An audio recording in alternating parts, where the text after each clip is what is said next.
Olá, pessoal. Estamos de volta com o nosso Fora da Curva, quarto e último episódio da série Valores para a Vida. E para falar sobre conexões que curam, sobre relacionamentos, nós convidamos três especialíssimas convidadas, pessoas assim queridas que fazem muito parte da minha trajetória profissional, do meu dia a dia de trabalho e que são referência em infância e adolescência, em cuidado com a família. E eu queria muito compartilhar esse último episódio, que é um episódio bem especial, porque toda a série, né, que nós fizemos, os Valores para a Vida, foram bem focadas em relacionamentos, e por isso eu chamei Sueli Mesquita, a mãe desse programa, está aqui de volta, depois de uma agenda bem pesada de um ano 2025 bem corrido, né, Sueli? E veio Sueli com a gente, Lúcia Helena Couto, psicóloga do meu coração, queridíssima, parceira de trabalho demais, e doutora Ana Cristina Majeste, primeira vez que está aí com a gente, psiquiatra maravilhosa. Muita honra. Muito obrigado, e vou pedir para vocês se apresentarem, por favor. Eu sou Sueli Mesquita, eu sou mãe do Fora da Curva, tive que me afastar um pouquinho por conta das demandas que a gente tem de trabalho, de estudo, e fico feliz em voltar para falar de um tema mais pessoal, né? Mais que entrega mais algo mais humano, assim, sobre o ponto de vista do acolhimento, né? Então a gente vai ter esse espaço, né, para compartilhar com a Lúcia, com a doutora Ana, com a Tiene, e eu sou feliz em voltar, né? Muito obrigado. Eu sou a Lúcia Helena, sou psicóloga, né, trabalho com crianças e adolescentes e família. Esse ano estou fazendo 45 anos de profissão. Olha, né? Que legal. Começou muito nova. Obrigada. Como assim? Obrigado, né? E né, tenho uma parceria com vocês todos aqui, né? São profissionais que eu percebo muito empenhados, né, em trabalhar com pacientes, não somente com, né, um número a mais de pessoas. E agradeço muito essa oportunidade de estar aqui novamente falando de um tema tão precioso na vida de um ser humano, que são valores humanos. Muito bom. Olá, eu sou Ana Cristina Majeste, sou psiquiatra da infância e adolescência, né?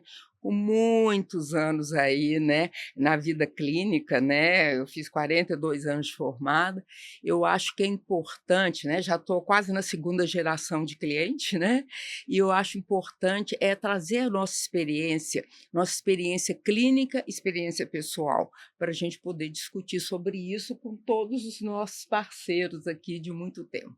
E eu agradeço demais, muito, muito mesmo, até falo para vocês, Lúcia e Sueli sabem mais disso, que esse episódio, na verdade essa série que a gente gravou, ela começa quase que de trás para frente, porque o primeiro episódio desenhado foi esse. Foi quando a gente conversou por telefone, né, Lúcia? Por muito tempo eu compartilhei com vocês esse desejo, trocamos essa ideia também, e daí a gente foi elaborando essa série. Por quê? Como você colocou muito bem, né, Ana Cristina, a gente Lúcia colocou isso, a gente trabalha famílias, a gente coloca ali uma questão comportamental, mas a gente sente hoje a necessidade de dar um passo a mais. Né? Nós precisamos falar de fato sobre relações, sobre afeto, que é o que a gente vai falar muito aqui, e vocês foram convidadas muito por isso. Né? A gente percebe, a Lúcia sempre toca nesse ponto, e eu gosto muito, de que o nosso papel ele não está só ali no consultório, ele está muito além, e não tem como, né, a gente atender nossos pacientes se não tiver afeto. E vocês são profissionais que colocam isso, cada ligação, cada áudio que a gente troca, eu percebo muito isso, o amor naquilo que se faz e com quem se faz, que é muito importante. E por falar nisso, já vou colocar uma primeira pergunta para vocês, que eu queria que todos vocês respondessem. Vocês percebem atualmente, você colocou essa coisa de segunda geração de pacientes, nós estamos vivendo uma crise de afeto? Vocês percebem isso? Isso é algo que vocês conseguem perceber em sociedade hoje? Eu acho que sim, né? Eu acho que, inclusive a gente estava discutindo aqui anteriormente que hoje a gente tem essa percepção de que as questões estão voltadas muito para o eu, né? Quando a gente olha as redes sociais hoje, né? A gente estava até conversando sobre isso. É sempre o culto ao eu. Eu preciso estar bem, eu preciso ser feliz, né? Então, essa questão, inclusive até, sempre trago o contraponto da escola, né? É sempre essa questão do eu preciso sentar na frente, eu tenho isso, eu tenho um diagnóstico, então as pessoas precisam me atender. Então, acho que essa questão do eu está muito latente, né? As pessoas estão mais egocêntricas, com uma percepção egocêntrica de que as coisas precisam funcionar porque eu existo, né? Então, assim, eu me lembro bem que eu estava assistindo uma palestra e assim, os pais não perguntavam para os filhos se eles amavam. Minha mãe nunca me fez essa pergunta. Você me ama? Já era uma condição, né? Agora sim, a gente vê os pais perguntando: filho, você me ama? Isso é uma condição da família, né? Então eu percebo isso tanto no contexto escolar quanto no contexto familiar, sobre essas questões das pessoas voltarem a olhar muito para si e não para o outro, né? Então acho que isso faz com que a gente precisa ter mais reflexões sobre o ponto de vista de que quando a criança chega, no caso de uma criança, chega no consultório e traz para mim, por exemplo, uma briga de colegas. O que acontece muito nas meninas de 4º e 5º ano, isso é geral. Elas brigam entre si. E aí, às vezes, eu vejo as famílias, nossa, eu vou ligar para a coordenação, eu vou fazer isso. Eu falei, calma, elas vão resolver. Né? Em 2 dias elas estão bem. Né? Então, assim, pegar essa percepção de que a criança, ela tem essa percepção mais egocêntrica. Falou, não, mas o que é que você fez para que ela ficasse com tanta raiva? Colocar sempre sobre a perspectiva do outro, né? E não esse culto né? a própria figura. Né? Você toca num ponto muito bom e até me coloco aqui sob crítica, caso me corrijam se eu estiver errado, mas algo que quando chega lá no consultório essa questão do meu filho não me ama. E uma coisa que é uma premissa minha de trabalho, que eu falo, seu filho não tem que te amar. Seu filho tem que te respeitar. O amor é uma construção familiar natural. Ele é inerente à relação pai e filho saudável, obviamente, né? Mas o respeito, ele é incondicional. Por isso que a gente fala de valores, e respeito é um valor. E muitos pais hoje estão abrindo mão do respeito pelo amor.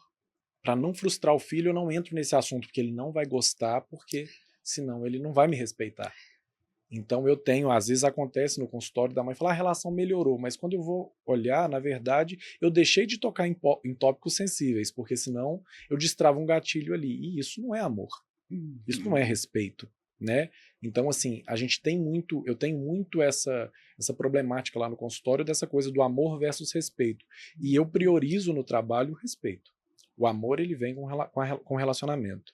E a função dos pais é a questão mesmo do respeito, né? É colocar a ordem, colocar uma harmonia, e não só da questão do afeto. E eu vejo muito, por exemplo, agora, né, a gente pergunta, quem que é a sua melhor amiga? Não tem melhor amiga, porque os amigos estão na internet, sabe? E não tem o outro, não vê o outro. Então, não é a questão só da família, é a questão dos colegas, da comunidade. Então está muito difícil isso aí, né? É o ter, o possuir, sabe? Não é a questão do gostar, do afeto. Por exemplo, eu gosto muito de perguntar se alguém tem um animalzinho, né? Faz parte da minha anamnese o nome do animal, né? De estimação, né? Justamente para a gente poder trabalhar isso, se ele gosta, como é que é, se leva para passear, se dá alimentação, que aí a gente vê, aí os pais falam assim, como assim? O cachorro? Eu falei, aí a gente já vê como é a questão do afeto, porque não tem na família, né? Então tem toda essa questão aí, que eu acho muito importante, que tem que se trabalhar exatamente, porque eu cuido do meu filho porque eu quero que ele vá para a universidade, para uma faculdade federal e para uma escola que faz passar no Enem. Não é se ele está bem, é o que ele já conseguiu, vamos dizer assim, um ponto de vista social e do que a sociedade está pedindo. Então, isso é muito, muito complicado. E eu percebo dentro desse discurso uma antecipação desse processo, inclusive, né, Cristina? Os pais estão buscando performar os filhos ainda crianças. E aí você está ensinando indiretamente que o que importa é o resultado. Exatamente. Talvez seja um dos gargalos dessa crise do afeto que a gente está falando. Porque quando o meu rendimento é mais importante que o meu sentimento, eu estou ensinando apenas a ser um performador. O que você pensa sobre isso, Lúcia? Né, muito interessante tudo que vocês colocaram, né, e trazendo sobre os valores humanos. Então, a gente percebe que todas as pessoas que destacaram como grandes humanistas, né, em qualquer época da história ou parte do planeta, disseram de uma maneira ou de outra que o desenvolvimento pleno do ser humano é imprescindível elaborar internamente nossos aspectos humanos, né, em todas as nossas nuances, através de uma reeducação dos valores, né, da personalidade. Isso se dá pela absorção, né, de nosso comportamento diante de nós mesmos e diante dos outros, né, aprimorando o nosso caráter, lapidando os nossos pensamentos, palavras, atitudes, enfim, trazendo a qualidade à nossa própria vida, né, que são os valores humanos. E neste início de século e milênio, a humanidade depara-se com angústias por ter alimentado em grande medida aspectos que contribuíram para a desvalorização do próprio indivíduo, né, e a destruição do planeta, né, gente? Nós estamos passando por questão séria, né? Então, o que muito pesado disso tudo que vocês estão falando? O orgulho, né? Às vezes eu não tenho orgulho de mim mesmo, ou eu me sinto, né, de uma outra forma negativa, a vaidade demais, e como que a gente vê uma pessoa vaidosa, é aquele rei nu, né? Então, ele está se achando um rei, mas ele é vaidoso do quê? Eu gosto muito de lembrar, quando falo da vaidade, que eu trabalho com os pacientes, né, daquele filme Advogado do Diabo, que ele fala assim, a vaidade é o meu pecado predileto, é o Patino, né? Ele faz qualquer negócio. E só que ninguém no prédio dele conhece ele. Quando pergunta, né, quem é o chefe? Nunca vi. Ele entra sempre pela porta dos fundos, com aquele cabelo dele todo gorduroso, um terno mal vestido, para a vaidade não pegá-lo, né? Então, é a vaidade das vaidades, não a vaidade normal, né? A ambição, o egoísmo e a prepotência, né? São muito pesados. Então, a educação em valores, que hoje é muito discutida pelo mundo afora, e nós estamos precisando disso. Quantos vídeos a gente recebe falando disso? Né? Eu recebi um agora sobre a cura, né? Se cure convivendo com boas pessoas, até de um médico. E ele fala assim, aquele que não for boa pessoa, não queira mal a ele, não, deixa ele sair fora da sua vida, né? E essas boas pessoas, se cure vivendo com ela perto delas, estão dentro de casa. Começam-se dentro de casa, né? Então, percebe a necessidade de reiniciar um caminho de volta, para isso que nós estamos aqui, a origem, a busca da sabedoria, né, na qual encontre, né, seu rumo e redirecione sua vida, avaliando seus erros, né, e restabelecendo uma vida digna, ética, com qualidade. E eu falo muito para os pacientes, só nunca errou quem nunca fez. Eu nunca errei andar de bicicleta, eu nunca andei. Eu nunca errei um gol, eu nunca fiz, né? Então, só nunca errou quem nunca fez. E se eu errei, eu falo lição de vida, ponto de partida. Cair, todo mundo cai. A diferença é que levanta mais rápido e mais forte. O que você aprendeu com o seu erro? E às vezes eles falam, tudo comigo, só comigo, Lúcia? Eu falei, por que não comigo? Lição de vida, ponto de partida, eu fortalecer nos meus erros também. Pois não, e quando você traz essa questão das amizades, né? Quando você estava falando sobre isso, eu acho que faz parte também da família mostrar, através de exemplos, bons amigos. Sim. Né? Porque hoje, como eu tenho as minhas escolhas, valoriza-se, né, essas questões, e às vezes os pais têm uma boa percepção, falam, olha, não se junta com esse menino, não, que isso vai dar ruim para você.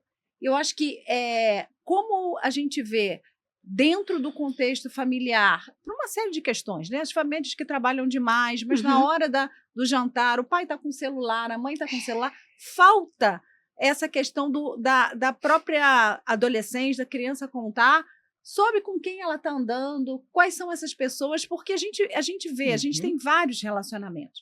E aí você começa a ficar, essa é uma vantagem da gente ter mais idade, porque a gente enxerga de longe, né? Nós não somos tão míopes em relação às amizades, ou pessoas com quem você vai andar, mas eles não têm ainda esse filtro. E eu acho que dentro desse contexto, a família é importante quando a gente faz esse diálogo de, olha, cuidado com o que você está andando, né? E aí dentro dessa crise, e tudo isso que vocês falaram, tem uma coisa que me veio à cabeça agora, que nós temos hoje, em termos de sociedade, um excesso de condomínios e uma escassez de comunidade. As pessoas não convivem mais tanto em comunidade dentro de condomínios. estão lá, Uhum. faz o espaço kids, mas os pais hoje, uma coisa que eu percebo dentro do consultório e tenho falado muito sobre, os pais não se relacionam com os pais dos colegas. E eu bato muito nessa tecla, na anamnese mesmo, eu falo, você sai com a mãe do melhor amigo dele, porque ela é uma parceira sua. Ah, mas eu não sei e tal. Eu falei assim, mas o seu filho anda com o filho dela. Você acha que não vai contagiar? Que não Uhum. vai contaminar o comportamento? É claro que vai. Mas os pais hoje, por esse excesso do trabalho, como você pega um notebook e pode levar para casa e continuar trabalhando, né? Eu entendo o comportamento, mas não defendo a ação. Isso faz com que o pai tenha um limiar menor nesse ponto Uhum. de se relacionar com o outro. Você falou de ensinar o filho a relacionar. E contar as próprias experiências, né? Sim. Nossa, filha, eu passei também por uma situação dessa. Que a pessoa uma colega me dizia que eu vou trazer não sei quantas bonecas. Eu me lembro que foi um episódio, né? Que eu tinha não tinha muitas condições, né? Estudava em escola pública e e tinha uma menina que chegava para mim e falava assim: olha, eu tenho muitas bonecas. Eu posso trazer qualquer boneca que você quiser. Aí eu escolhi a lista de bonecas. Eu quero uma isso, uma aquilo, uma aquela aí, nananã, nananã. Aí eu ficava na expectativa dela trazer a boneca no dia seguinte. Aí ela falava assim, aí ela faltava. Falei, poxa, não, como é que eu vou pegar as minhas bonecas? Eu me lembro disso, eu era criança. Aí no dia seguinte ela chegava e falou assim, fiquei doente, não deu para trazer as bonecas. Aí eu contei para minha mãe. Falei, mãe, eu vou ganhar não sei quantas bonecas. Ela mandou escolher, aí a minha mãe me deu assim uma lição de moral com muita sabedoria de que pessoas que prometem demais é perigoso. Olha Né? que Então, a menina importante. também tinha uma dificuldade de aceitação, Uhum. né? Então, ela estava, na verdade, ela queria uma aprovação de alguém que chamasse atenção, para que ela Que desse desse atenção. atenção para ela. Uhum. E aí a minha mãe, eu me lembro desse discurso que a minha mãe falou, que falou, olha, as pessoas que oferecem coisas demais, cuidado, porque a Uhum. vida não é assim. E aí aquilo foi a partir de um insight que a minha mãe falou, e eu tinha por volta de 8, 9 anos, e aí, assim, não fiquei com raiva dela, e a minha mãe comentou isso comigo, provavelmente, minha filha, ela está querendo ser sua amiga, mas ela não sabe como que chega, aí ela está te oferecendo, eu tinha feito a lista de bonecas, gente. Falei, eu quero essa, estava A imaginando Barbie, a as Polly, caras. chegar Não, todas não lá. tinha, não estava nem nessa vibe, não, porque eu sou um pouquinho mais. Entendeu? Mas a palavra da minha mãe foi importante. Muito. E hoje eu trago pessoas que te oferecem, não, você vai ter isso, você vai dar cursos não sei aonde. Eu falei, opa, peraí, calma aí. Né? A vida não é tão fácil. Não foi a partir de um episódio desse, quando eu contei para minha mãe, ela veio me trazer um valor. Uhum. Ou um alerta, cuidado com. Muita promessa. Entendeu? E eu acho que é isso que falta, a gente compartilhar isso e falar, olha, tudo bem, eu também errei, aconteceu comigo, né? Eu acho que isso está faltando um pouquinho. É a sabedoria, né, da sua mãe, mas agora pai não pode errar. Pai tem que ser ótimo, tem que, né, igual a gente estava comentando, tem que malhar todo dia, tem que fazer beach tênis, né? Tem tudo. E uma coisa que está me preocupando muito, eu não sei se vocês têm visto muito isso, essa questão do esporte. Porque a gente fala, tem que fazer um esporte, né? Mas o esporte agora virou competição.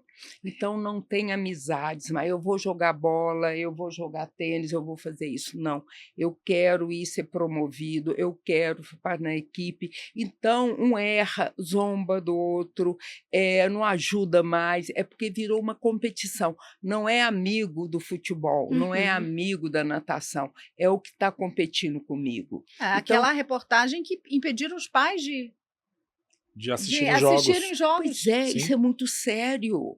Sabe, a gente lembra, né, de pequena, né, menina ia para a rua jogar pelada, a gente não ia, né, e ficava em casa brincando com as bonecas, com as colegas, né, mas agora não tem mais isso, meu amigo, sabe, ele está competindo comigo, ele foi chamado para excursão, eu não fui, ele é melhor nisso, ele é melhor naquilo, como é que é isso, sabe, não tem essa amizade, essas coisas que a gente tinha antes, né, na questão aí entre os meninos da escola, que a mãe ia chamar, ia conhecer, ia ficava lá o menino jogando. Ah, você é a mãe do fulano? Não. Isso eu gosto de explicar um pouco esses acontecimentos, sabe, Ana?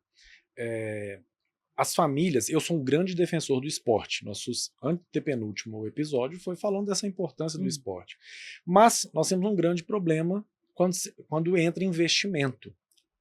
Hoje, o Barcelona, por exemplo, ou o Flamengo, o Palmeiras, ou os clubes de natação, a gente atende muito atleta do Minas, né? Ele está buscando um menino com 11 anos. Com 10, o Messi foi para a Espanha, se eu não me engano, posso estar errando aqui por pouco, mas se eu não me engano, com 12 anos. Então, o Barcelona levou a família do Messi, ou o Neymar, a gente tem esse exemplo do Neymar aqui. Com 13 anos, ele contratou o Santos, passou a custear a família do Neymar, porque o Neymar iria estourar. Então isso acontece muito. A gente tem um exemplo agora de um jogador da seleção brasileira, o Estevão, craque de bola. O Estevão é disputado por Cruzeiro, o Palmeiras buscou o Estevão no Cruzeiro com 12, 13 anos. Eu tenho paciente que estudou com o Estevão e hoje está na seleção brasileira, está no Chelsea. Então, o esporte de alto rendimento passou a enxergar esses pequenos, o menino da pelada, o menino que está jogando uma Copa que tem das escolas, né? O não é interclasse, não, o intermunicipal lá, ele já está olhando como um performador. E aí entra para o time da escola, ganha bolsa, e aí vira competição. Que é o que a gente vive, essa sociedade altamente competitiva, onde entra investimento. É o que eu até falei no nosso primeiro episódio com o Donizete, que essa é uma dificuldade que eu tenho com a escola. Eu falei até na gravação que escola não deveria ter CNPJ. Porque educação, falar de educação, de formação humana, não tem como você precificar muito isso. E as escolas, hoje, falando dessa questão da performance, enxergam muitas vezes o aluno, aquilo que a gente estava falando também, como um possível resultado do Enem. Então, tudo virou performance. Então, por isso que virou o que era para ser uma brincadeira, se torna agora uma disputa. Porque isso pode me levar a algum lugar. Resultado. É verdade. Né? Sueli, pegando a sua fala, quando você disse assim, né, os pais falam, aquele colega não é bom para você, como sua mãe teve uma escuta importante, né? Então, que ela colocou em atitudes, né? Que isso é muito importante, a atitude daquela menina, porque ninguém quer que fale da melhor amiga, né? E do meu melhor amigo, que às vezes é quem me escuta. E eu vejo isso também, que os pais, os meninos colocam para mim, Lúcia, meu pai e minha mãe falam para a gente ser bons irmãos, tá bem um com os outros. Mas assim, a gente vem da casa de vovó, de outra pessoa da família, fica falando mal do meu tio, da minha tia. Aí o modelo, não é? Então são modelos que os pais têm que pensar, e como vocês falaram, que eles também lembraram, eu também tive dificuldades, né? Quais foram as minhas dificuldades? E muitas vezes os pais falam daquele coleguinha que não está um bom amigo, que não está bacana com você, e às vezes na casa do coleguinha está falando do seu filho. Que né? Eles estão juntos por quê? Vamos ver o motivo que eles estão juntos. Alguma coisa os uniu ali, né? E eles todos estão precisando, né, de apoio também. Eu percebo nisso, Lúcia, fazendo um adicional que você está falando, tudo isso é relacionamento. Sim. É a forma que eu me relaciono com meu irmão, com meu vizinho. Sim. E os pais, ou a gente, né? Vou me colocar nessa situação. A gente esquece muito que a gente está ensinando o tempo inteiro. A gente esquece que todos os nossos movimentos estão sendo observados, assim, claramente. E que para uma criança, tudo marca muito. Eu tive essa semana uma situação que me emocionou muito de forma positiva, mas meu sobrinho estava com o pai dele na igreja assistindo o culto, aí o pastor comentou que o pai dele tinha ensinado a jogar xadrez. Aí meu sobrinho virou pro meu irmão e falou: quem me ensinou a jogar xadrez foi meu titio. Particularmente eu nem lembrava, eu tive que buscar na minha memória, eu falei, quando eu ensinei o Arthur a jogar xadrez? Aí eu lembrei e falei, é verdade. Para mim, foi uma situação simples, um jogo num churrasco que a gente estava no churrasco para fazer, falei, vamos brincar. Beleza. Para ele foi uma situação que marcou. O Arthur tem 7 anos, isso foi com 5. O que eu gosto de falar sobre isso? Eles estão observando e memorizando o tempo inteiro. Então nós estamos ensinando a relacionar com o mundo o tempo inteiro. E quando a gente faz um comentário maledicente sobre uma pessoa, eu estou ensinando a relacionar de uma forma. Pode não ser muito positivo, mas eu estou. Né? E eu acho assim, de certa forma, né, tirando um pouco a lupa sobre os pais, colocando assim sobre nós mesmos, né? Então, assim, eu acho que estar faltando a questão do afeto. Eu acho que está faltando, eu estou falando como pessoa mesmo, às vezes a gente se colocar um pouco no lugar do outro, e às vezes a gente encontra pessoas que quantas de nós já chegamos, nossa, você me falou umas coisas na minha vida que aquilo ali, poxa, acalentou meu coração. Eu falei, sério? Eu lembro que você não sei o quê.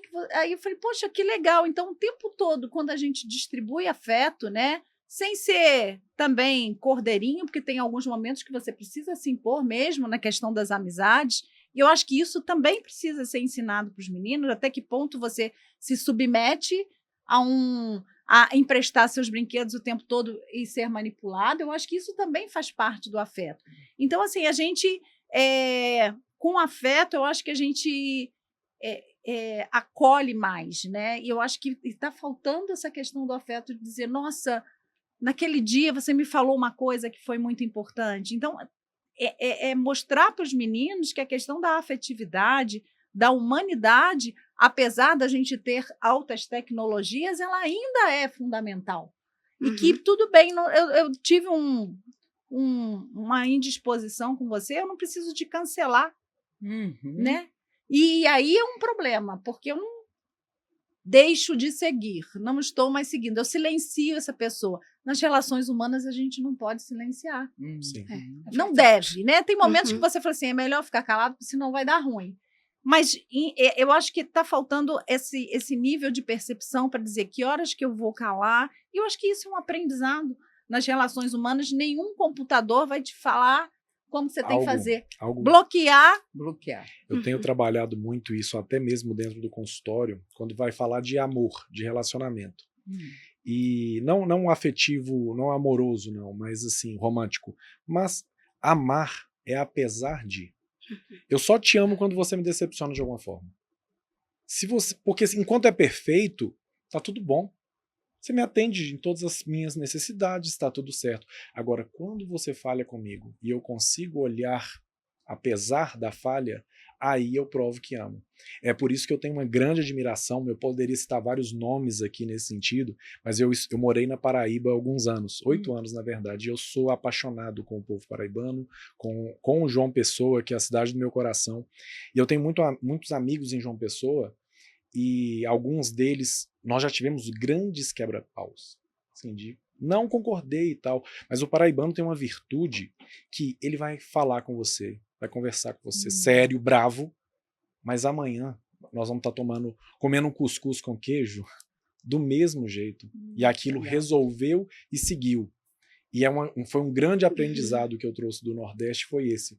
Apesar de, você vai falhar comigo, mas nós vamos continuar caminhando a milha, caminhando a jornada. E isso é amor. E a gente hoje tem grande dificuldade com isso. Você colocou muito bem, você trouxe um marco. A partir do momento que eu posso bloquear, eu não te vejo mais. Cancelar. Fechou o vidro e pronto, cada um segue o seu caminho. Não é isso que a gente é ensinado muitas vezes? Cancela, né? E é interessante vocês falando do afeto. O afeto entra limite também.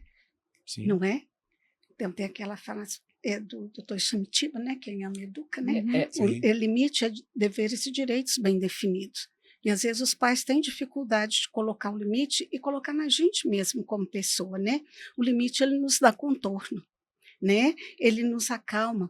É olhar para nós mesmos, né? E ver o que tem que contribuir em mim, como você colocou dos pais também. Eu falo, quando você vai chamar a atenção de um filho, observe como que você vai chegar até ele. O que ele vai ouvir de você? A sua raiva? O seu nervosismo, ou ele vai ouvir a sua orientação e até a sua dificuldade, né, com você mesmo. Então, olhar para dentro da gente e ver o que está acontecendo naquela relação que é ruim, como vocês colocaram. Não fazer só o cancelamento, né? O que está ruim e qual que é a emoção que está falando para mim naquele momento, né? Porque, como eu falo, o que é controle com os pacientes? Controle é quando eu olho para a minha emoção e vejo o que essa emoção está conversando comigo mesmo.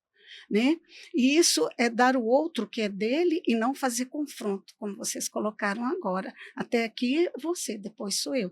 Porque o relacionamento é encontrar com o outro e até esbarrar no outro, né? E dizer, isso aqui é meu, isso aqui não sou eu, isso aí é de você. né? E quando esbarramos no outro, é que temos noção do nosso contorno. O limite, ele vai nos construindo o nosso senso de identidade, não é? E eu acho que isso é tão importante, né? Que quando a gente fala de afeto, não é ser bonzinho o tempo todo, né? Uhum. Você pode, aquilo que você falou, a afetividade, ela tem que ter um limite. Assim, Sim. eu não vou Uhum. falar com você agora, porque eu estou muito nervosa. Eu acho que conhecer essas emoções Sim. e os pais, dentro de um contexto da família, eu vou falar, filho, eu estou muito nervoso agora, não dá para discutir com você, porque se eu parar para falar tudo que está na minha cabeça, eu vou te Uhum. magoar. E eu acho que isso, quando a gente fala de modelos, é muito importante, do pai, da própria criança perceber que, olha, meu pai está nervoso agora, ele não vai falar comigo, e isso é importante para os nãos mais tarde, né? Então, assim, as dificuldades que a gente tem de dizer não é porque os nossos limites ainda não estão Bem definidos. definidos. E eu acho que isso é tão importante, né? Eu acho que a questão da afetividade não é só uma questão da gente ser bonzinho, mas da gente ter essa postura de falar, não, agora eu não vou fazer. Né? Até que eu não dou conta de Até que eu não dou aqui conta. é você, né? Eu quero te ouvir melhor, né? Eu acho que a afetividade também passa pelo não, né? Sim, Mas isso sim. a gente poderia voltar até no nosso primeiro episódio do ano, que foi o Ricardo falando sobre gestão de emoções, que nós não Sim, sabemos sim. fazer hoje. Eu Uhum. quero falar. E aí eu falo a hora que eu quiser. A internet, É. ela promove muito Uhum. isso, né? Se você vê os comentários em algum vídeo mais polêmico, assim, a pessoa, Não a tem gente não filtro, né? consegue mais ter esse filtro, essa racionalidade de, opa, deixa eu me abster, ou deixa eu dar um passinho para trás. Eu tenho que falar, porque eu Uhum. não vou ficar engasgado, eu não Exato. vou levar desaforo para casa, e aí a pessoa quer falar a qualquer custo. Uhum. É um padrão de comportamento que tem se tornado cada vez mais comum. Que antes era um batia, uma criança batia, você tem que bater no outro, você não traz raiva para casa, não, você tem que bater. Os pais falavam isso. Agora eu desligo, eu não converso, eu grito com quem que eu quiser. E tem essa questão que a gente via muito, né? A minha mãe falava muito assim, nossa, muitas vezes na vida a gente tem que engolir sapo. Engolir sapo, Não é? E aí uma Com vez eu estava certeza. conversando com os meninos sobre isso, eu não me lembro exatamente o que era, mas houve essa questão de engolir sapo. E o menino não sabia o que era engolir Que sapo. é? Aí eu dei várias situações para ele que o sapo, né, fica entalado, ele não passa, então você precisa, Uhum. né? E assim, eu acho que essa questão do engolir sapo também faz parte, né, da gente ter. E hoje a gente tem uma geração, e se você conversar com gestores atuais, são gerações que, eu falei assim, não vou ficar mais nesse trabalho, porque o chefe não me Aham. respeitou. Então, assim, isso também faz parte do afeto, da Sim. maturidade de você. Ao mesmo tempo, você impõe, eu não vou permitir que meu chefe me ofenda de alguma forma. Mas se existe uma hierarquia, eu preciso respeitar nessa hierarquia, mas não concordando, ou colocar, olha, eu acho que esse projeto, por exemplo, trabalhos em grupo, gente. Tem meninos que não conseguem fazer trabalhos em grupos porque eles querem que a ideia deles seja Mas nós temos um prevalente. problema muito Principalmente grande menino. que se submeter virou ofensa. Uhum. As pessoas têm dificuldade de submeter porque eu tenho os meus direitos e tal. E é uma coisa que eu até faço uma meia-culpa colocando a psicologia nesse caso. Porque a gente teve um boom da psicologia nos últimos anos e aí foi vendida uma ideia do eu, né, do que eu preciso falar, porque senão meu corpo vai adoecer, eu preciso botar para fora, mas a gente tem interpretado isso de uma forma errada. Porque eu preciso sim colocar, agora no momento certo, com a pessoa certa. Eu gosto muito de falar com os meninos de prateleiras. Aí tem um frigobar no meu consultório, eu falo, se eu colocar esse frigobar nessa prateleira, a prateleira vai quebrar. Por quê? Porque ela não vai dar conta de suportar aquilo. É assim também com as pessoas. A gente precisa saber o que as pessoas dão conta de suportar e em qual momento. Mas a gente vai como tratores e derruba Sim, palavras. porque lá nos comentários você joga uma série de ofensas e ela sobe. Sobe. E foi por isso, inclusive, que fizeram estão trabalhando para que os pais não assistam os treinos em alguns clubes. Porque os meninos de 7, 8, 9 anos jogando, seja qualquer coisa, e os pais ávidos, como se estivessem dentro do Mineirão. Com o menino, joga direto. Exatamente. Uhum. A gente perdeu o filtro dessa coisa. Né? Eu tenho usado muito, a gente perdeu literalmente o decoro.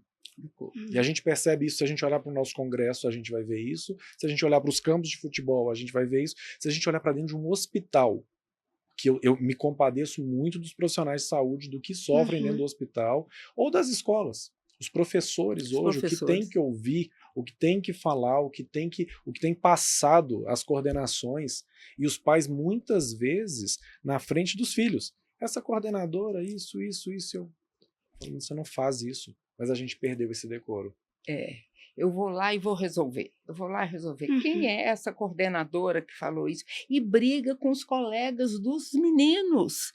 Né? Tipo assim, não foi, você Na não estudou porta fazer da o trabalho, escola, né? liga, pega o WhatsApp lá do Manda filho mensagem. e briga com os colegas dos meninos. As mães fazem isso. Como?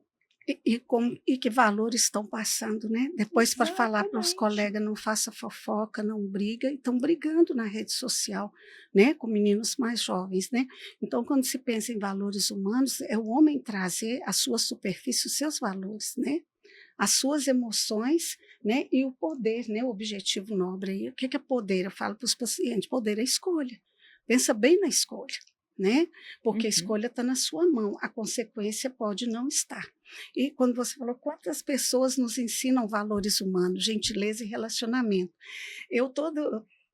Todo dia eu tenho que pegar Cristiano Machado, um pedacinho da Cristiano Machado, né, para ir da minha casa para o consultório. E a Cristiano Machado é cheia de carro. E eu aprendi com o motorista de ônibus. Eles me ensinaram, porque o motorista de ônibus faz assim com a mão dele para fora para pedir passagem, né? E eu faço assim.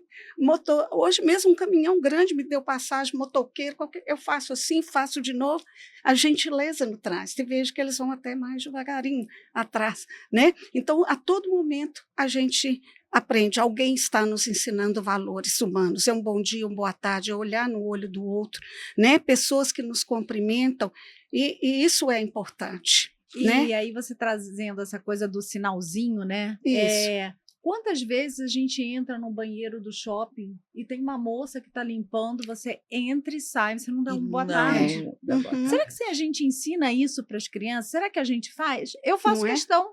Toda vez que tem uma pessoa lá limpando, gente, ela está fazendo um trabalho importantíssimo, né? Então, assim, acho que esses valores, né, quando a gente fala do joinha, né, é muito comum, por exemplo, a gente tá tentando, por exemplo, tentar entrar numa rua onde está todo mundo engarrafado.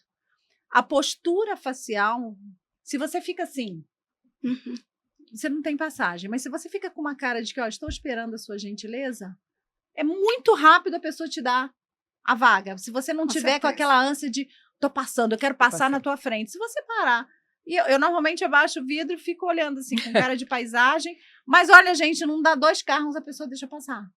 Entendeu? Então, assim, eu acho que essa expressão da gentileza, do afeto, de não ter competição, eu não quero passar aqui na sua frente, eu acho que tá faltando isso. Sabe? Você olhar na pessoa que você está no shopping e a pessoa... Gente, tem coisas que eu acho que são tão óbvias, né? Você vê que uma pessoa está lá para recolher todos os pratos do shopping. Quantas vezes a gente senta e está cheio de prato?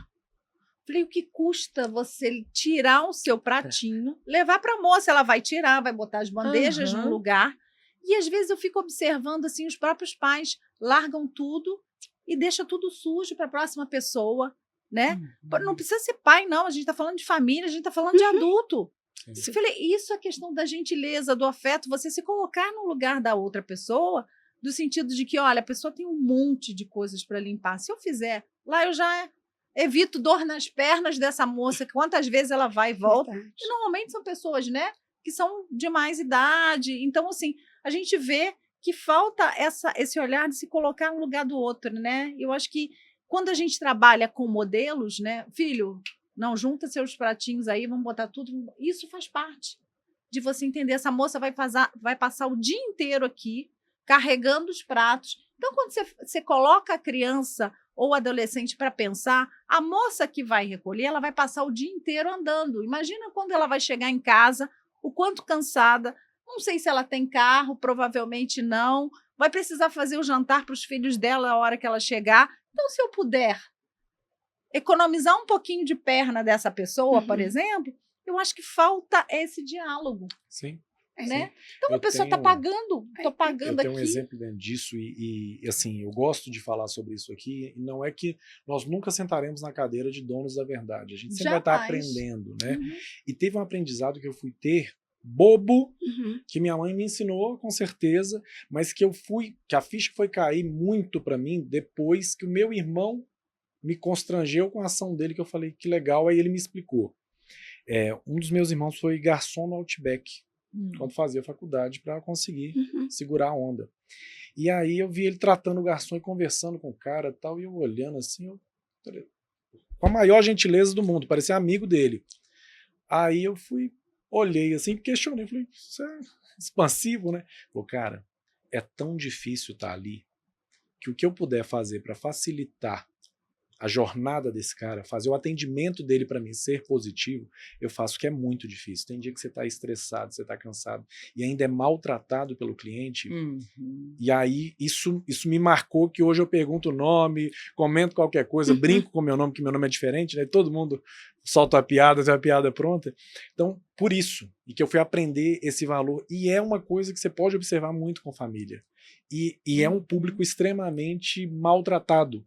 Né? Se a comida vem ruim, a gente destrata, se atrasa, a gente destrata, e nisso a gente está ensinando valores. Exatamente. E aí a vida, né, isso que vocês estão falando, íntegra, né, ela que sustenta, né, os valores de integridade, que sustenta a nossa sociedade, né? Sem ele, a sociedade desmorona, é o que nós estamos percebendo, né? E fica devastador os jogos de interesse e de poder de cada um, né? E pensando nisso próprio também o tempo todo. Claro que a gente tem que ser altruísta, mas a gente também não tem que deixar de cuidar da gente, né? De cuidar de si também. Senão entra naquela personalidade aberta. Eu sou de todo mundo é meu, vai invadir no meu espaço. Eu tenho que ter o meu limite, né? A minha pontuação também, né? Nessa expectativa, como você colocou, né? Que você aprendeu com seu irmão, né? Não desconsiderar o todo, né? Então, assim, sem isso a gente não pensa a capacidade de ser família, sociedade, né? Separando isso constante também, né? Esse conceito de respeito, generosidade e egoísmo, né? Aí eu falo com os pacientes, a gente tem que ter uma pitadinha de egoísmo, para falar assim, não, isso aqui, né, como você falou de emprestar, né, os pais às vezes falam assim, empresta boneca, deixa de ser egoísmo, mas os pais emprestam os carros deles para as pessoas? Não empresta, né? Aí eu falo com meus pacientes, assim, você não precisa perder o coleguinha, coloca para ele que esse objeto seu é como a sua escova de dente. Você não empresta a sua escova de dente para ninguém, mas esse objeto aqui eu posso emprestar. Né? E se eu tenho meu egoísmo, é como você colocou, chega num shopping, está lá a mesa, eu levantei o problema do outro lá. Né? Então, assim, a integridade, né? Então, quando nós temos esses valores, sem ela, a sociedade vai desmoronar. Né, um íntegro também. E se a sociedade, né, como a gente estava até conversando antes, temos só a preocupação da escola, só técnicos e profissionais, né, como que fica aquelas crianças? Vamos lembrar daquele episódio daqueles estudantes com o professor que ficaram dentro da gruta, não foi? Presos, acho que foi na Índia, né? E foi tão bacana aquilo, o mundo todo mobilizou. E aquele profissional, né, todo ali dentro, ajudando aqueles meninos, e ali tinha alguém, né, que era o líder também. Imagina, gente, se tivesse um desastre de um avião que cai, né? Quem que vai procurar comida para a gente, fazer o fogo, né, que vai liderar o grupo, que vai acalmar o grupo? Então, os valores humanos não podem ser perdidos só de uma educação, né, de aprendizado técnico. Vocês concordam também? Sim, e trazendo essa questão do professor, né, que a gente está na Semana do Professor, né, e eu acho que dentro desse contexto, e assim, eu sou defensora da escola, dos professores, a gente tem muitas coisas para mudar, né, mas quando a gente fala da valorização do próprio professor, da própria escola, a gente vê que o professor é aquele cara que ele faz essa gestão. Ele é um educador, né? Ele é um professor, ele ensina conteúdos porque tem que ensinar, mas ele é exemplo para os meninos, né? Então eu fico muito assim, chateada quando eu vejo que a família não valoriza o papel do professor. Eu me lembro que quando chegava no dia dos professores, existia todo um movimento para a gente comprar coisas e passava aquela lista do pai que vai mandar, e tinha um pai que recolhia e levava um presente para o professor. Hoje em dia, eu não sei se isso está tão latente, né? E aí a gente vê que as questões dos próprios valores, de valorizar o professor, valorizar a pessoa que limpa lá no shopping, eu acho que é nesse dia a dia que a gente vai crescendo com afeto, com valores humanos.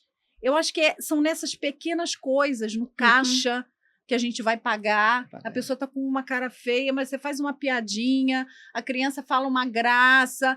E aí eu acho que é assim, a criança vai vendo, o adolescente vai vendo que, olha, o mundo pode ser mais leve, ele pode ser mais afetuoso, mais afetivo. Eu acho que falta isso, né? Te cortei, né, Ana? É um ponto que eu coloco nessa situação que você trouxe. A gente, infelizmente, dentro dessa crise do afeto, a gente também tem uma crise de autoridades, né? Aquilo que eu falei do submeter.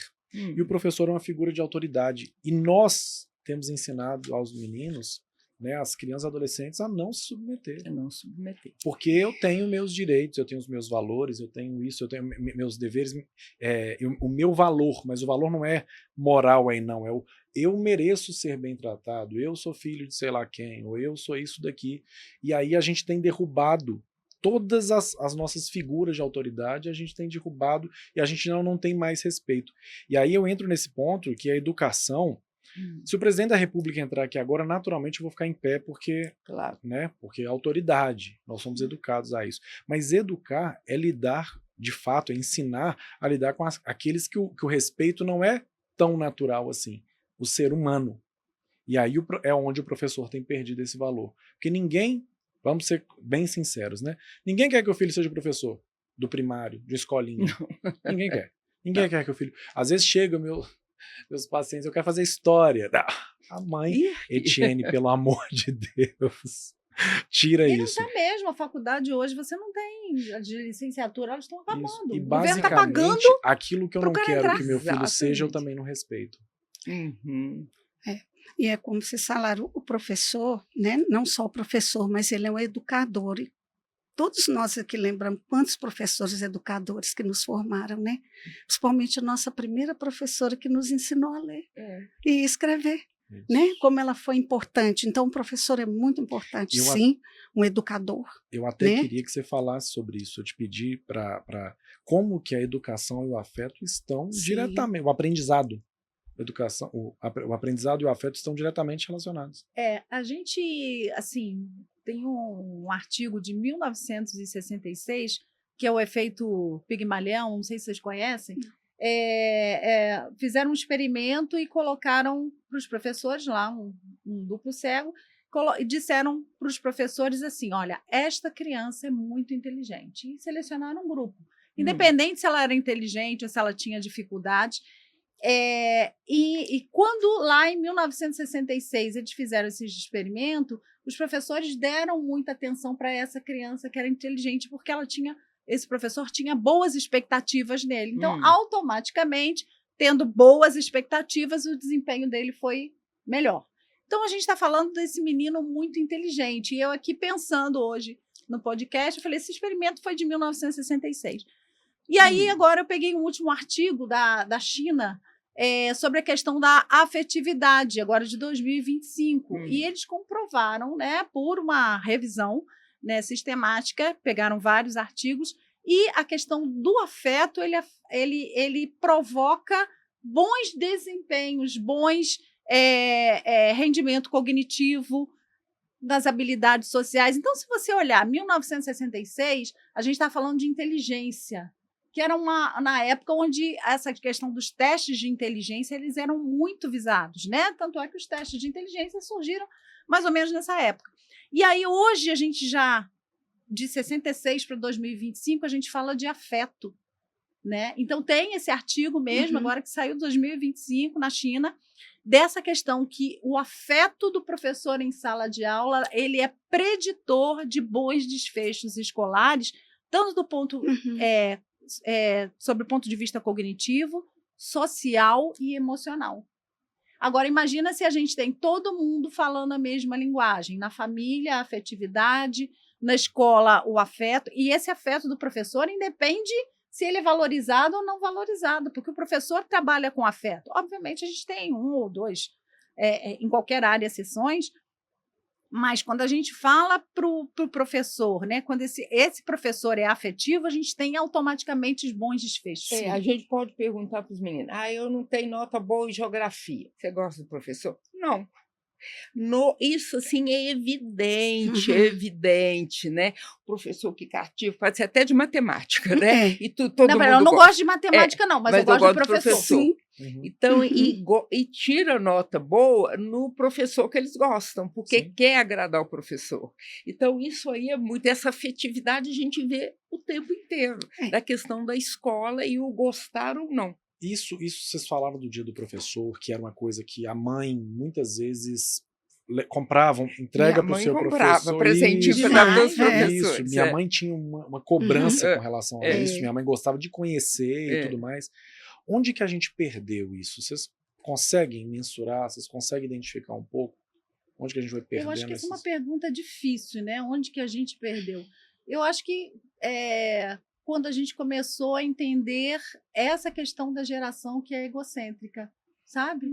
Quando tudo é em função do meu desejo, né? Então, assim, eu não sei, né? A gente estava comentando aqui quando a gente teve na palestra do congresso da ABNEP, né? E o Dr. Ricardo Krause, que é psiquiatra e psicanalista também, falou que essa questão do culto ao eu começou mais ou menos em 2010, quando eles colocaram a câmera do selfie, né? Frontal, né? E aí eu acho que a gente vai perdendo um pouco. Se a gente tem 10, 15 anos, as crianças, adolescentes de 15 anos naquela época, mais 15, 30, estão começando a ter filhos agora, ou mais ou menos por isso, a gente começa a ver que eu não sei se dizer a que ponto isso, mas essa questão das redes sociais, elas trouxeram muito isso em evidência, sabe? Não sei se vocês concordam com isso ou se eles têm um ponto de vista diferente. Eu consigo perceber mais isso, porque eu acho que a nossa geração, a minha geração, da minha mãe, né? Eu acho que e a gente está falando de valores, sempre preservou muito isso. Então, não sei que horas que a gente perdeu mão nisso. Não sei te dizer ponto de corte, né? Eu acho que tem muito a ver com as redes sociais, sim. Sabe? Porque a comunicação ficou diferente. Agora, por exemplo, dia do professor é dia que não tem aula, eu vou emendar. Ninguém lembra que é o dia do professor, sabe? Então, eu vejo assim, muito nas questões, eu estou lembrando aí, né? Inclusive faixa etária dos meus filhos e tudo, né? Quando levava presente para a escola, né? Para o professor, essas coisas tudo. Isso já tem pelo menos uns 15, 20 anos que isso aí já está mudando. Sabe? Essa coisa do respeito com o professor. E uma coisa que eu quero colocar aqui, que às vezes, falando o contrário, que me incomoda muito, por exemplo, eu trabalho muito com criança com TDAH, né? Então, a criança vai na escola e tudo, o professor vira e na sala de aula fala assim: você não tomou seu remedinho hoje, não? Sabe? Isso é atitude as crianças, sabe? Aí fica assim, ele tem TDAH, não, ele é doido, sabe? Então, isso também, a gente vê que a escola também está deixando a desejar. Nessa questão de gritar, você acha que você é filho de quem? Isso aí, não perceber o que está acontecendo com o aluno, a tal da timidez, a outro tipo de dificuldade de contato. Por exemplo, ver que a criança está ansiosa, alguma coisa assim, vai assim, vai ali, pega o negócio para mim. Não, deixa lá sofrer, sabe? Então, eu acho que a escola precisa também de uma formação mais humana. E não a questão técnica. Baseada nessa competitividade que a gente está falando, né? Deixa eu colocar essa questão do CNPJ. Quando a escola agora virou grupo, são grupos. Grupos, exatamente. Mas não é o grupo que a gente falava lá de trás. Eu vou pro grupo. Não é o grupo escolar, não. É o grupo de ensino mesmo, que tem Fortaleza, Belo Horizonte, São Paulo. O aluno e o professor viraram números e estatísticas. E aí, se você tem que entregar número e estatística, foi-se o afeto. Eu tenho que bater meta. Exatamente. Eu tenho que bater meta de aprovação, eu tenho que bater meta de... E aí muda-se um pouco a relação. Isso, e vocês, né, nessa colocação de escola, a gente preocupa também a falta de valores humanos, aquele que detém o saber e não tem valores humanos, né? Se ele tem uma boa narrativa, ele domina pessoas, não é? Ele tem um saber e não tem valores humanos. Eu falo até com meus pacientes em todas as áreas, né? Precisa desse valor humano, da retidão, né? Da ação correta, da verdade, que eu acho que talvez dê tempo da gente ainda colocar, né? Eu falo para eles assim, vamos dar um exemplo de quem formou em farmácia, com todo respeito a todos os profissionais dessa área. As farmácias estão lotadas de remédios, né? Você que mexe cada ano remédio mais potente, ajudando mais pessoas a ter uma qualidade de vida, tanto física como saúde mental. Mas aquele que não tem um valor humano, ele vai para a área da química e faz cada vez mais drogas potentes, pelo egoísmo dele, pela falta de valor humano, né? Então são drogas que vão destruir famílias, que vão destruir pessoas. Quem tem uma narrativa, uma oratória muito boa, né, onde que ela vai pegar em primeiro lugar para destruir uma sociedade é através, né, de destruir valores humanos e valores de família também. Né? Então é muito sério uma pessoa que tem somente a técnica e ele não tem valor humano. Né? Quanto mais nós temos de exemplos da sociedade de pessoas assim, até o exemplo do próprio Santos Dumont, né? A tragédia da vida dele, que ele morreu, ele quis inventar o avião e quando ele viu que o avião estava sendo usado para destruir vidas na Segunda Grande Guerra. Então nós temos que ter dentro da educação essa preocupação muito grande, quem possui o saber e não tem valores humanos. Que eu acho que você sintetizou, eu acho que toda a nossa conversa que é muito sobre isso. Né? A gente falar de valores é um conflito em falar de poder, né? E muito, né? Eu falei disso em algum dos episódios que a gente gravou. A minha mãe, eu acredito que as mães de vocês, que vocês como mães e como educadoras, têm um propósito de educação do ser humano. Minha mãe me educou para ter caráter. Minha mãe me educou para ter ética. Minha mãe me educou para isso. O que eu seria com isso não era muito, não era muito a conversa, não. Você não envergonha o nome da minha família. Honrar pai e mãe. Eu tenho uma educação cristã, então minha mãe sempre bateu nessa tecla e até uma coisa que eu a valorizo muito. Meu pai não foi o melhor dos pais, não foi tão presente. Não era um cara gente boa, mas não era tão presente. Mas minha mãe sempre me exigiu honrar o pai que eu tinha, porque ele me deu a vida. E atualmente os pais têm muita preocupação no que o filho vai ser, em dar continuidade a um legado, em fazer o filho ser maior do que eu fui. Eu quero que ele seja maior do que eu fui, porque ele tem mais acessos do que eu tenho. E isso desvirtuou. Isso desvirtua, na verdade, uma criança, porque aí eu sou educado para ser um performador. E para performar, muitas vezes eu preciso ter decisões questionáveis. Não é isso que o capitalismo nos ensina muitas vezes? E assim, e eu vivo essa realidade, principalmente agora no final do ano, né? Que você tá. Esse final do ano é que ela vai aprova, não aprova, mantém na escola, não mantém, né? E vem esse conselho. E às vezes eu volto a pergunta para a família. E às vezes essa criança está com uma saúde mental, esse adolescente está com uma saúde mental empobrecida, mas está numa escola que exige uma performance, e eu volto a pergunta para eles: o que vocês querem? Vocês querem conteúdo ou vocês querem saúde mental? Porque com boa saúde mental, a gente corre atrás de qualquer conteúdo. Mas se a gente quer só conteúdo e não tem saúde mental, a gente não tem futuro. Sim. Sabe? E eu acho que é esse assim o recado que eu dou para as famílias agora, nesse momento, quando a gente fala de afeto, de valores, né? É essa questão do exemplo. Né? Educar pelo exemplo, educar pela ética, educar pelos valores, educar com afeto, sem perder o respeito, a autoridade, não o autoritarismo. Você pode repreender o filho, e com firmeza mesmo, mas ele percebe que há afeto nisso tudo. Então, acho que é isso que eu acho que a gente traz para as nossas famílias, sabe? Para os nossos pais, e para os nossos colegas, enfim, né? Da gente voltar mais os olhares para outra pessoa, claro, respeitando os limites. Tem hora que não dá, eu não vou conversar agora sobre isso, mas eu acho que olhar mais para o afeto e menos para a tela, né, Sim.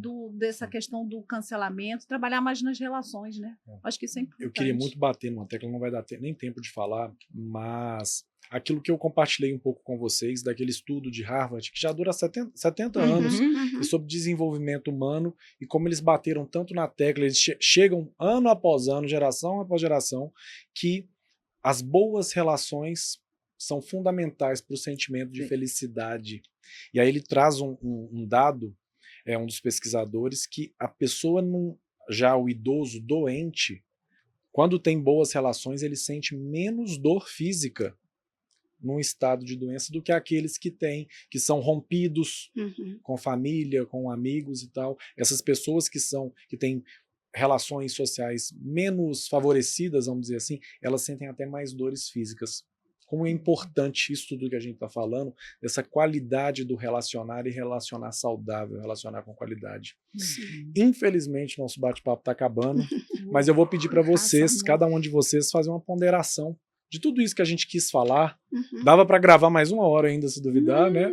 Mas eu queria muito que vocês começassem, que vocês encerrassem para a gente, falando um pouquinho de tudo isso que a gente falou. Pois é, eu fico assim, né? Eu trabalho com pessoas, com famílias, né? Com esse meu tempo todo aí de formada, eu fico muito preocupada com o que está acontecendo atualmente, sabe? Em termos das relações familiares, do que é importante, sabe? Dos conceitos, né? Por exemplo, só um rapidinho aqui, uma coisa que está me preocupando muito, né? Vocês devem ter visto, os meninos todos agora querem fazer curso técnico, né? Tipo assim, eu quero ir para o Sebrae, para o Cefet, não. Tem pai que acha que é um absurdo que o filho vai fazer curso técnico, porque não pode, tem que ir para o ensino médio e senão vai desistir, não vai para uma faculdade. Então, que valor nós estamos dando aí para as crianças, que valor que a gente está mostrando, porque é a gente que mostra, é a família que mostra. Então, eu acho que além de acolher as crianças, né, a família, eu acho que tem que ser muito, muito, muito trabalho diferente. Por exemplo, eu adoro mandar menino para o escotismo, sabe? Porque aquele trabalho tem que falar assim, ainda existe? É um trabalho que é feito muito interessante, dos valores, das questões culturais, sociais. Então, eu acho que essa coisa aí de ter grupos humanos que se trocam, né? Que conversam, que falam, conversa, né? Não é tela, não, né? Não tecla, não. De qualquer coisa, eu acho que é a coisa que a gente está precisando, sabe? Se reunir. Tá? Em termos aí, o que eu tenho, o que você gosta de fazer, o que é, sabe? Eu acho que nós estamos precisando muito disso. Show de bola. Com certeza, né? Eu vou fechar com uma frase que é de John Donne, né? Que ele diz assim: vocês conhecem, nenhum homem é uma ilha, completo em si próprio, né? Cada ser humano é uma parte do continente, uma parte de um todo também. Né? Então, eu percebo a importância da educação em valores humanos, começando pela gente, como pessoa, né? Por pais, educadores, tudo que vocês colocaram, e ter um tempo para estar falando e saber da sua verdade, né? O que você deixa para as pessoas quando você sai de perto de cada uma pessoa, seja conhecido ou não. O que você deixou de parte de você ali? Como você colocou, às vezes as pessoas falam com a gente, não, mas você me fez tão bem aquilo que a gente nem percebe, né? E o valor humano está aí. Todo mundo está ensinando todo mundo, e não um antivalor, né? Que às vezes, quando as famílias, eu falo para os pais, sempre educar com valor, não um antivalor. Eu sempre falo, nunca chame um filho de mentiroso, isso é um antivalor. Você está mentindo, isso é uma mentira, né? Então, entrega para ele o valor. O que está faltando? O que está acontecendo que você está faltando a verdade com você? Porque nós dois sabemos que a verdade não é esta. Né? E tem casas que os pais ainda falam assim, se falar a verdade não tem castigo. Aí eu digo para os pais, então você está treinando o seu filho para delação premiada. Então muitas vezes você traz um antivalor, né? Se você fizer isso eu te dou aquilo. Isso é uma troca. Você está ensinando seu filho a se comprar e vender lá fora, fazemos qualquer negócio. E na família, se ele for esperto, tudo bem, e não é por aí. Né? Que esperteza é essa que falta um valor, e essa esperteza tão negativa faz tão mal à humanidade também. Né? Então, o valor humano está dentro de cada um de nós, como Platão também colocou, né? O positivo e o negativo está bem dentro da gente. Cabe a gente, né, abrir espaço para as nossas escolhas, né, de valores humanos, é a base de uma sociedade. Como você falou, teria mais de 1 hora para estar aqui, falar de paz, verdade, retidão, ação correta, né, integridade, né, muito grande. Eu acho que o que a gente, assim, que eu penso, né, dessa questão toda que a gente vê, é a questão do exemplo, né? Eu acho que quando a gente trabalha com exemplos, modelos Sim. saudáveis, né, que a gente tem que colocar modelos saudáveis, né? Do acolhimento, da empatia, do afeto, das escolhas. Eu acho que isso, quando a gente mostra para o filho da gente que a gente passou por uma situação tão difícil, eu entendo que você está chateado com a sua amiga porque ela deixou vocês fora da brincadeira, mas assim, contar para eles que também nós passamos por isso e que como que a gente saiu dessa? Hora a gente saiu bem, outra hora a gente não saiu, e tudo bem, a gente tem frustrações. E colocar sobre o ponto de vista, está passando por uma situação difícil. Eu acho que essa questão do afeto e evitar essa questão do cancelamento. Não, você não fala mais com ela. Eu falei, pera, calma. Você tem que se afastar. Ora, nós precisamos nos afastar, mas assim, entender o ponto de vista do outro, eu acho que também é muito importante trabalhar com exemplo, com modelo. Eu acho que existe uma saída para isso, quando a gente trabalha com afeto e com modelo, sabe? A gente mostrar para o filho ou mostrar para qualquer outra pessoa através de atitudes, porque falar a gente fala, né? Show de bola. Olhar no Instagram a gente olha, agora é no dia a dia que a gente cumpre isso, né? Sim, show de bola. Gente, muito obrigado. Como falei, ficaria aqui horas a gente conversando sobre esses assuntos que realmente são inspiradores. Eu agradeço a disposição, né, de vocês, fazer uma menção especial e honrosa a você, Sueli, porque se hoje eu vivo, graças a Deus, essa paz profissional, vamos dizer assim, você já facilitou muito a minha vida diariamente. Eu sou muito grato por essa relação construída aqui e por você ser quem você é. Então, tudo isso que a gente gravou aqui, né? Isso não estava no script, não. Não estava, mas não poderia deixar de falar que o poder dessas relações, como é importante, você é essa prova, como você já esteve do meu lado ali em momentos tensos, difíceis que a gente já enfrentou nesses anos, mas como relações curam e cuidam e transformam e se transformam diariamente. Então, assim, é isso que eu quero deixar para vocês, né? Acima do profissional existe gente, né? Acima do faturamento existe gente. E é isso que a gente quer, deixar esse legado, que você possa deixar isso para o seu filho, que a vida está acima de qualquer coisa. Então esses valores humanos, ensina o seu filho a lidar com o ser humano, com todos, não só com as autoridades, não só com os seres humanos de sucesso, o sucesso que a gente vende hoje, mas com todos. E esse é o nosso papel aqui nessa jornada que a gente busca, né?